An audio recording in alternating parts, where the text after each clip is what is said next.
Hello friends, welcome to the channel solution. Biochemistry lecture series में हम पढ़ रहे हैं न्यूक्लिक एसिड मेटाबॉलिज्म और उसके अंदर आज हम डिस्कस करने वाले हैं ट्रांसक्रिप्शन के बारे में। तो आज के इस टॉपिक को स्टार्ट करने से पहले हम आपको बता दें कि हमारे सॉल्यूशन फार्मेसी का मोबाइल ऐप भी अवेलेबल है, जिसमें आपको फार्मेसी के डिफरेंट सब्जेक्ट्स के कोर्सेज आपको मिल जाएंगे, जिसमें आपको notes, MCQs, model question paper, series में लेक्चर वीडियोस मिल जाएंगे पीसीएस सिलेबस के अकॉर्डिंग भी बहुत कुछ, और ये सब अवेलेबल होगा आपको बहुत ही मिनिमम प्राइस में। तो आप हमारे ऐप को डाउनलोड कर सकते हैं डायरेक्टली प्ले स्टोर से, या इस वीडियो के डिस्क्रिप्शन बॉक्स में भी लिंक दिया गया है। तो आइए शुरू करते हैं आज का topic, that is transcription. Transcription होता क्या है? ट्रांसक्रिप्शन में आरएनए की सिंथेसिस होती है। आरएनए बनता है फ्रॉम दी डीएनए। तो बेसिकली होता क्या है, डीएनए में जो जेनेटिक इंस्ट्रक्शंस जो है कोडेड जो होते हैं, जेनेटिक जो इंफॉर्मेशन होते हैं वो आरएनए में कॉपी होता है, और इसी प्रोसेस को हम ट्रांसक्रिप्शन बोलते हैं। तो बेसिकली होता क्या है, तो जैसा हमने आपको बताया था, डीएनए क्या होता है, डीएनए डबल हेलिक्स स्ट्रक्चर होता है। इस तरीके से इसमें 2 स्ट्रैंड होते हैं और ऐसे कॉइल्ड होते हैं। तो डीएनए के जो इंस्ट्रक्शंस होते हैं, जो इंफॉर्मेशन होते हैं, वो न्यूक्लियोटाइड बेस सीक्वेंस के फॉर्म में होते हैं, जैसे एडेनिन, गुवानिन, साइटोसिन, थाइमिन। तो इसका स्पेसिफिक सीक्वेंस होता है, और इसी सीक्वेंस के अकॉर्डिंग स्पेसिफिक जो इंस्ट्रक्शन जो है वो कोडेड होता है, प्रेजेंट होता है डीएनए के स्ट्रैंड्स में। तो आप ये देख सकते हैं, डीएनए के जो दोनों स्ट्रैंड्स होते हैं वो कॉम्प्लीमेंट्री होते हैं एक दूसरे के, और क्या होते हैं, दोनों एंटी पैरेलल होते हैं। एक होता है 5' से 3' और दूसरा होता है 3' से 5'। तो होता क्या है, ट्रांसक्रिप्शन में पूरा डीएनए इन्वॉल्व नहीं होता है, मीन्स पूरा जो डीएनए का जो जेनेटिक इंफॉर्मेशन है वो आरएनए में कॉपी नहीं होता है। डीएनए का एक स्पेसिफिक सेगमेंट होता है, सेक्शन होता है, जिसको हम जीन बोलते हैं, और वही जीन जो कि क्या होता है, फंक्शनल यूनिट ऑफ डीएनए होता है, वही जीन का जो इंस्ट्रक्शन है वो कॉपी होता है आरएनए में। तो इसी प्रोसेस को हम क्या बोलते हैं, ट्रांसक्रिप्शन बोलते हैं। तो ये जो डीएनए के जो 2 स्ट्रैंड है, ये दोनों स्ट्रैंड जो है ट्रांसक्रिप्शन के लिए पार्टिसिपेट नहीं करते हैं। दोनों में से सिर्फ एक ही स्ट्रैंड जो है ट्रांसक्रिप्शन में पार्टिसिपेट करता है, और उसका इंस्ट्रक्शन जो है आरएनए में कॉपी होता है। तो यहाँ पे आप देख सकते हैं, ये वाला जो स्ट्रैंड है ये ट्रांसक्रिप्शन में पार्टिसिपेट कर रहा है। कौन सा वाला? 3' से 5'। और इस स्ट्रैंड को हम क्या बोलते हैं, टेम्पलेट स्ट्रैंड। मतलब टेम्पलेट स्ट्रैंड डीएनए का वो स्ट्रैंड होता है जो ट्रांसक्रिप्शन के लिए पार्टिसिपेट करता है, जिसका ट्रांसक्रिप्शन होता है। और टेम्पलेट स्ट्रैंड को हम नॉन कोडिंग स्ट्रैंड जाता है। और जो स्ट्रैंड, ये वाला स्ट्रैंड आप देख सकते हैं यहाँ पे 5' से 3', ये स्ट्रैंड ट्रांसक्रिप्शन के लिए पार्टिसिपेट नहीं कर रहा है, तो इस स्ट्रैंड को हम नॉन टेम्पलेट स्ट्रैंड बोलते हैं, या इसको कोडिंग स्ट्रैंड भी बोला जाता है, या इसको सेंस स्ट्रैंड भी बोलते हैं। तो ये हो गया। दूसरा, आप देख सकते हैं ये वाला जो स्ट्रैंड जो पार्टिसिपेट कर रहा है ट्रांसक्रिप्शन के लिए, तो इसमें यहाँ पे देख सकते हैं ये जो है, ये पार्ट, इसमें जो बेस सीक्वेंस आप देख सकते हैं क्या है, thymine, adenine, cytosine, guanine, then thymine, adenine, cytosine, और इस तरीके से ये बेस सीक्वेंस है। यानी कि दूसरे स्ट्रैंड में इसी सीक्वेंस का कॉम्प्लीमेंट्री होता है। जैसे कि यहाँ पे थाइमिन है तो यहाँ पे क्या होगा, एडेनिन होगा, यहाँ पे एडेनिन है तो यहाँ पे थाइमिन, यहाँ साइटोसिन है तो यहाँ पे क्या होगा, गुआनिन। अब जब आरएनए की सिंथेसिस होती है, आरएनए जब बनता है, वाला स्ट्रैंड ऐसे टेम्पलेट स्ट्रैंड है, तो इस सीक्वेंस के अकॉर्डिंग ही जो न्यूक्लियोटाइड्स आते हैं और एक दूसरे से जुड़ते जाते हैं, और क्या बनता है, ये जो रेड में देख रहे हैं ये क्या है, ये आरएनए है। तो थाइमिन है यहाँ पे, तो क्या आएगा न्यूक्लियोटाइड, एडेनिन आएगा। लेकिन जब आरएनए में एक चीज ध्यान रखिएगा, आरएनए में थाइमिन की जगह यूरेसिल होता है। तो यहाँ पे एडेनिन है तो थाइमिन की जगह यहाँ पे क्या आएगा, यूरेसिल आएगा। नेक्स्ट क्या है, सी है, तो सी है तो नेक्स्ट न्यूक्लियोटाइड यहाँ पे सीक्वेंस के अकॉर्डिंग क्या अटैच होगा, गुआनिन। गुआनिन है तो साइटोसिन, थाइमिन है तो एडेनिन। अगेन यहाँ पे एडेनिन है तो थाइमिन की जगह क्या आएगा, यहाँ पे यूरेसिल आएगा। तो इस तरीके से एक ही न्यूक्लियोटाइड में जो है डिफरेंस होता है। यहाँ पे डीएनए में थाइमिन होता है और आरएनए में थाइमिन की जगह यूरेसिल होता है।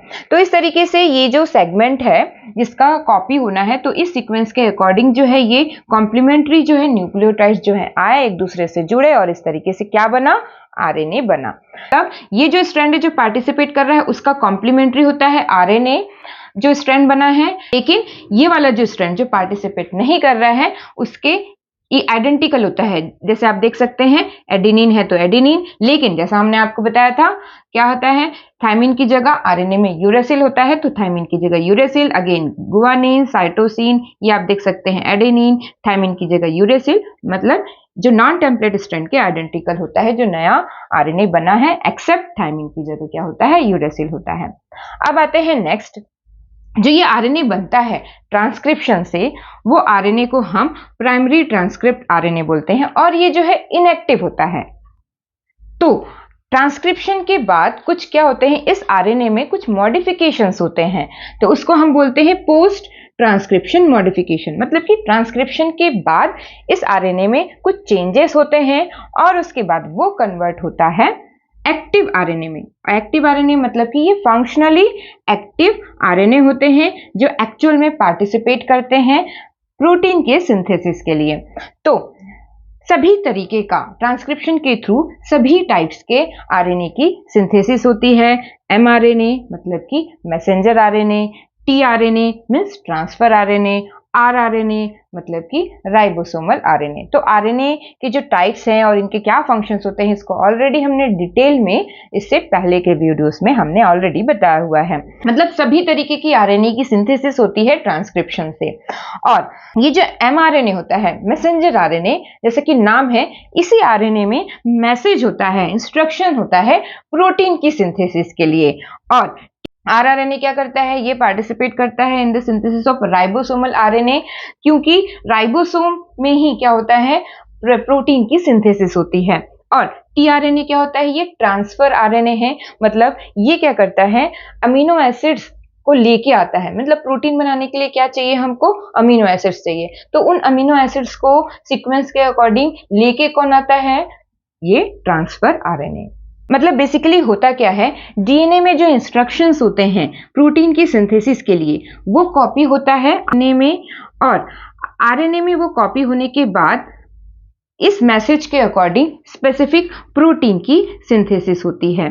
तो डीएनए से जब डीएनए बनता है, डीएनए का जब कॉपी बनता है, आइडेंटिकल कॉपीज बनते हैं, तो उसको हमने क्या बताया था, उसको कहा जाता है रिप्लिकेशन। और जब डीएनए के मैसेज जो है वो इंफॉर्मेशन जो है कॉपी होता है आरएनए में, तो आरएनए में तो उसको हम बोलते हैं, अभी हमने आपको बताया, ट्रांसक्रिप्शन। और जब मैसेंजर आरएनए से इंस्ट्रक्शंस के अकॉर्डिंग जो है प्रोटीन की सिंथेसिस होती है, स्पेसिफिक प्रोटीन जब बनता है, तो आरएनए से जब प्रोटीन की सिंथेसिस होती है तो उस प्रोसेस को हम बोलते हैं ट्रांसलेशन। तो ट्रांसलेशन को भी आगे हम डिस्कस करेंगे। ट्रांसक्रिप्शन क्यों होता है, ट्रांसक्रिप्शन से एमआरएनए, टीआरएनए, आरआरएनए की सिंथेसिस होती है जो कि प्रोटीन सिंथेसिस में इन्वॉल्व होते हैं। ट्रांसक्रिप्शन जो है होता कहाँ पे है, यूकैरियोट्स में ये न्यूक्लियस के अंदर होता है और प्रोकैरियोट्स में ये साइटोप्लाज्म में होता है। तो इस प्रोसेस को हम एक सिंपल एग्जांपल के थ्रू समझते हैं। मान लो डीएनए एक रेसिपी बुक की तरह हो गया, उस रेसिपी बुक में क्या दिया गया है, बहुत सारे डिशेस के रेसिपीज दिए गए हैं।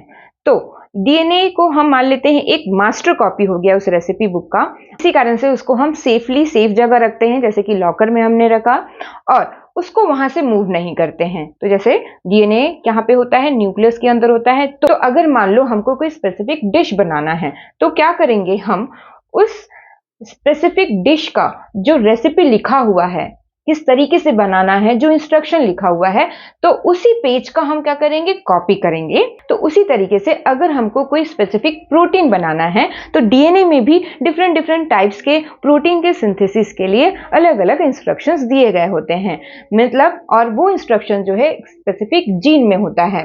तो क्या होगा, अगर हमको कोई स्पेसिफिक प्रोटीन बनाना है तो उसी जीन के जो न्यूक्लियोटाइड सीक्वेंस है वही क्या होगा, वही इंस्ट्रक्शन जो है कॉपी होता है किसमें, आरएनए में, मैसेंजर आरएनए में।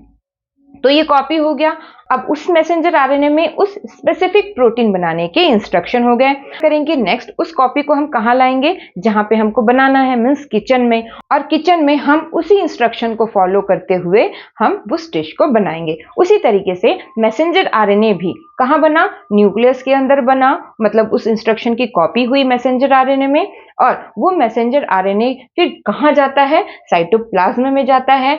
और यहाँ पे प्रोटीन बनाने का फैक्ट्री कौन सा होता है? राइबोसोम। और ये मैसेंजर आरएनए जाता है राइबोसोम में, और राइबोसोम में वहां पे उस मैसेंजर आरएनए में जो इंस्ट्रक्शन है, इंस्ट्रक्शन किस फॉर्म में होता है?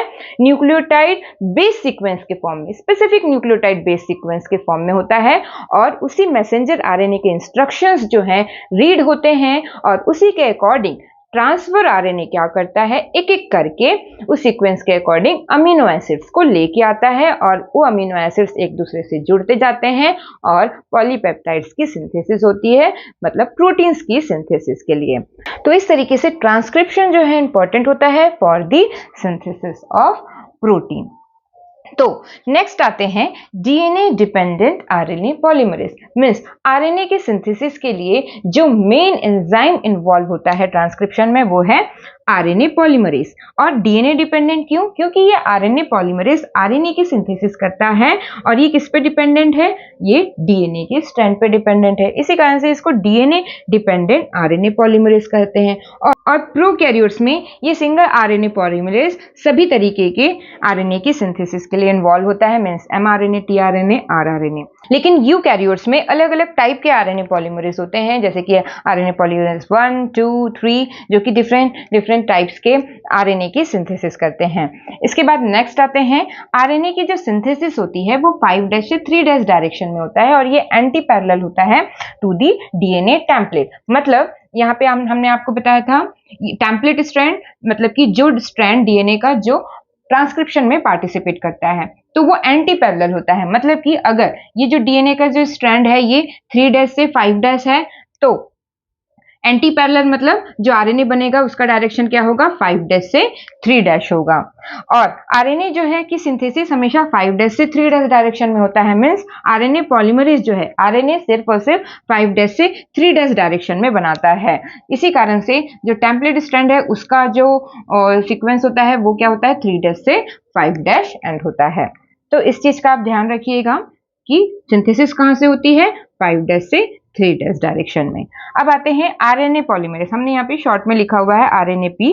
RNA polymerase utilizes ribonucleotide triphosphate ATP, GTP, CTP, UTP for the formation of RNA. क्योंकि आरएनए बनने के लिए हमको क्या चाहिए? न्यूक्लियोटाइड्स चाहिए। न्यूक्लिक एसिड्स किससे बनते हैं? न्यूक्लियोटाइड से बनते हैं। और क्योंकि आरएनए में थायमिन की जगह क्या होता है? यूरेसिल होता है। तो यही डिफरेंस होता है यहाँ पे।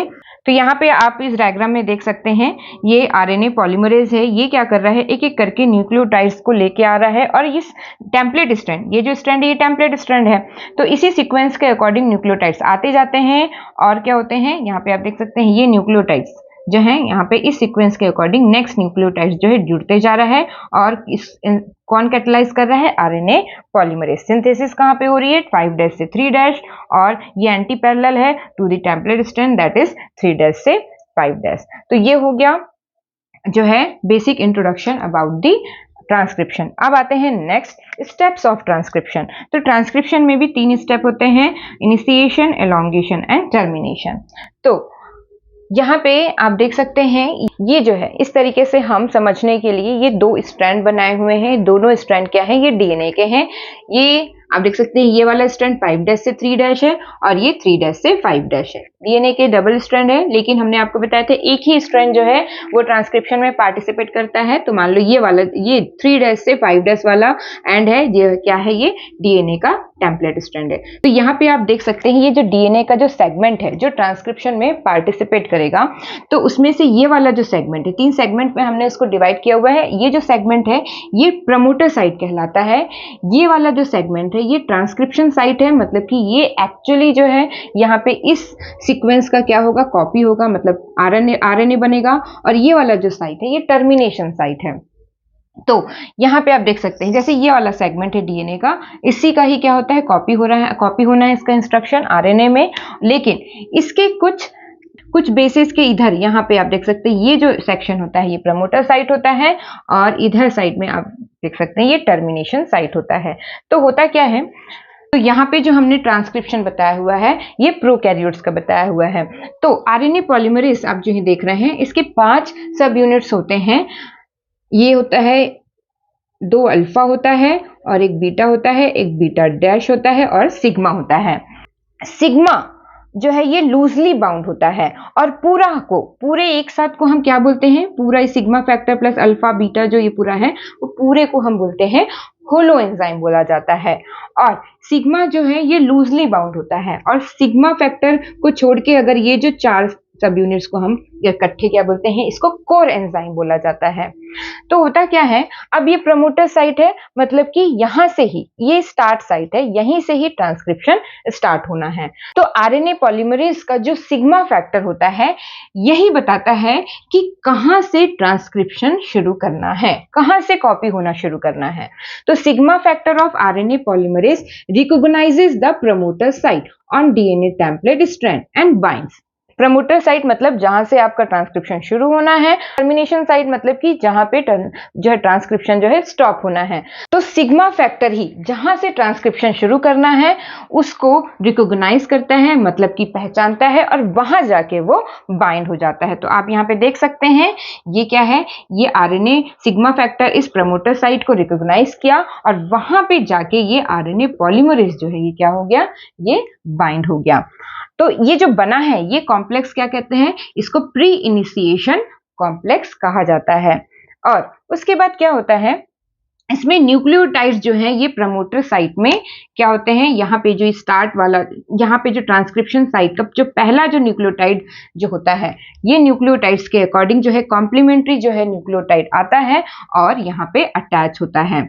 और क्या होता है, यहाँ पे सिग्मा फैक्टर जो है ये निकल गया और रिसाइकल हो जाता है, मीन्स आरएनए पॉलीमरेज से अगेन अटैच होके वो क्या करेगा, नेक्स्ट ट्रांसक्रिप्शन में इन्वॉल्व होगा। और नेक्स्ट क्या होता है, जो वो कोर एंजाइम है, कोर एंजाइम जैसा हमने आपको बताया था सिग्मा फैक्टर हटने के बाद जो बचा वो क्या कहलाएगा, कोर एंजाइम है। ये कोर एंजाइम क्या करते हैं, मतलब कि आरएनए पॉलीमरेज क्या करते हैं, addition of ribonucleotide triphosphate means ATP, GTP, CTP और यूटीपी का एडिशन करते जाते हैं ट्रांसक्रिप्शन साइट में। मतलब यही जो सीक्वेंस है, यहाँ पे जो सीक्वेंस है यही सीक्वेंस का एक्चुअल कॉपी होता है। तो सीक्वेंस के अकॉर्डिंग जो है यहाँ पे ऐड होते जाएगा। जैसे मान लो सीक्वेंस में एडेनिन है तो आपका आएगा क्या, यहाँ पे थायमीन नहीं आएगा, थायमीन की जगह यहाँ पे क्या आएगा, यूरेसिल आएगा। और अगर डीएनए के स्ट्रैंड में गुआनिन है तो नेक्स्ट न्यूक्लियोटाइड क्या आएगा, साइटोसिन आएगा। और जो है यहाँ पे अटैच होने के बाद न्यूक्लियोटाइड ट्राइफॉस्फेट का जो पायरोफॉस्फेट है वो निकल जाता है और बाकी अटैच हो जाता है। तो ये करता क्या है, तो यहाँ पे न्यूक्लियोटाइड आने से पहले होता क्या है, तो होता क्या है, ये आरएनए पॉलीमरेज क्या होता है, ट्रांसक्रिप्शन साइट का जहां से इनिशिएट होना है तो वहां से दोनों जो स्ट्रैंड है डीएनए के उसको सेपरेट करना शुरू करता है। हेलिकेस लाइक एक्टिविटी, डीएनए में हमने आपको बताया था डीएनए का जब रिप्लिकेशन होता है तो वहां पे हेलिकेस क्या करते हैं, दोनों स्ट्रैंड को अलग अलग करते हैं, सेपरेट करते हैं। इसी तरीके से यहाँ पे आरएनए पॉलीमरेज का भी हेलिकेस लाइक एक्टिविटी होता है और दोनों स्ट्रैंड को अलग अलग करता है। दोनों स्ट्रैंड यहाँ पे सेपरेट होते हैं और यहाँ पे इस स्ट्रैंड के सीक्वेंस के न्यूक्लियोटाइड सीक्वेंस के अकॉर्डिंग जो है राइबोन्यूक्लियोटाइड जो है एक एक करके ऐड होते जाते हैं। तो क्योंकि यहाँ पे हमने आपको बताया था इसका डायरेक्शन क्या होता है, 5' से 3' डायरेक्शन होता है। इसके बाद एक जो न्यूक्लियोटाइड्स आते हैं वो 3' एंड में वो अटैच होते जाते हैं। तो यहाँ पे न्यू स्ट्रैंड की यहाँ पे सिंथेसिस हो रही है। क्या होगा, ये आगे बढ़ते जाएगा, आगे बढ़ते जाएगा मीन्स आरएनए चेन का ग्रोथ हो जाएगा। तो उस स्टेप को हम क्या बोलते हैं, एलोंगेशन बोलते हैं। एलोंगेशन में क्या होगा, आरएनए पॉलीमरेज आगे बढ़ते जाएगा और स्ट्रैंड को क्या करेगा, सेपरेट करते जाएगा और क्या होते जाएगा, यहाँ पे सीक्वेंस के अकॉर्डिंग राइबोन्यूक्लियोटाइड्स जो है वो ऐड होते जाएंगे। इस तरीके से आप देख सकते हैं, पहले आप देख सकते हैं ये स्टार्ट पॉइंट में था और धीरे धीरे वो क्या हो रहा है, आगे बढ़ते जा रहा है, आगे बढ़ रहा है और सीक्वेंस के अकॉर्डिंग न्यूक्लियोटाइड्स जो है ऐड होते जा रहे हैं और चेन जो है वो लंबा होते जा रहा है। बाद नेक्स्ट है टर्मिनेशन, मतलब किस तरीके से ट्रांसक्रिप्शन का प्रोसेस जो है स्टॉप होता है। तो रो फैक्टर जो है वो बाइंड होता है। तो जो आरएनए बन चुका है, मतलब कि जो ये कंप्लीट जो ट्रांसक्रिप्शन जो साइट है उसके जो न्यूक्लियोटाइड सीक्वेंस है उसके अकॉर्डिंग जो न्यूक्लियोटाइड्स जो है ऐड होते जा रहे हैं और आरएनए की जो सिंथेसिस है वो कंप्लीट हो गई है। तो क्या होता है, रो फैक्टर जो है वो यहाँ पे ग्रोइंग आरएनए चेन में बाइंड हो जाता है, रो फैक्टर बाइंड होता है और उसके बाद आरएनए पॉलीमरेज का काम क्या हो गया, खत्म हो गया। अब उसको न्यूक्लियोटाइड्स ऐड नहीं करने हैं क्योंकि चेन का ग्रोथ हो चुका है। तो कंप्लीटेड आरएनए चेन जो है दोनों क्या होते हैं, आरएनए पॉलीमरेज रिलीज हो गया और आरएनए चेन भी क्या हो गया, वो अलग हो गया। और रो फैक्टर जो है फिर रिलीज हो जाता है और वो अगेन रिसाइकल हो जाता है। इसको बोलते हैं हम रो डिपेंडेंट टर्मिनेशन ऑफ ट्रांसक्रिप्शन। तो यहाँ पे इनिशिएट कौन कर रहा था, sigma factor of RNA polymerase, और रो फैक्टर वो क्या कर रहा है, वो स्टॉप करता है टर्मिनेशन का। इस तरीके से आप याद रख सकते हैं, रोकना मतलब कि ट्रांसक्रिप्शन को रोकना। तो इस तरीके से आप रो फैक्टर को याद रखेंगे। और sigma factor, S for sigma, S for start, मतलब वो शुरू करता है किसको, ट्रांसक्रिप्शन के प्रोसेस को। तो ये आप देख सकते हैं, ये क्या है, ये न्यूली सिंथेसाइज्ड आरएनए है 5'3'। तो इस पूरे कंप्लीट प्रोसेस को हम यहाँ पे समराइज करते हैं। तो सबसे पहले होता क्या है, जो डीएनए का सेगमेंट जो ट्रांसक्रिप्शन में पार्टिसिपेट करता है, उस मेन जो सेगमेंट है, मतलब जो ट्रांसक्रिप्शन साइट है, उसके इधर पे प्रमोटर साइट होता है और उधर पे क्या होता है, टर्मिनेशन साइट होता है। तो जहां से शुरू करना है ट्रांसक्रिप्शन, उसको कौन पहचानता है, आरएनए पॉलीमरेज का सिग्मा फैक्टर पहचानता है और ये वहां पे जाके बाइंड हो जाता है। अब पहचान लिया वहां अब वहीं से क्या होते हैं, वहीं से ट्रांसक्रिप्शन स्टार्ट होता है। सिग्मा फैक्टर रिलीज हो जाता है और आरएनए पॉलीमरेज फिर क्या करता है, स्ट्रैंड को सेपरेट करता है और न्यूक्लियोटाइड जो है सीक्वेंस के अकॉर्डिंग वो ऐड होते जाते हैं और चेन जो है वो ग्रोथ होते जाता है। इस तरीके से स्ट्रैंड सेपरेट होते जाएंगे और चेन जो है वो क्या होगा, वो लंबा होते जाएगा।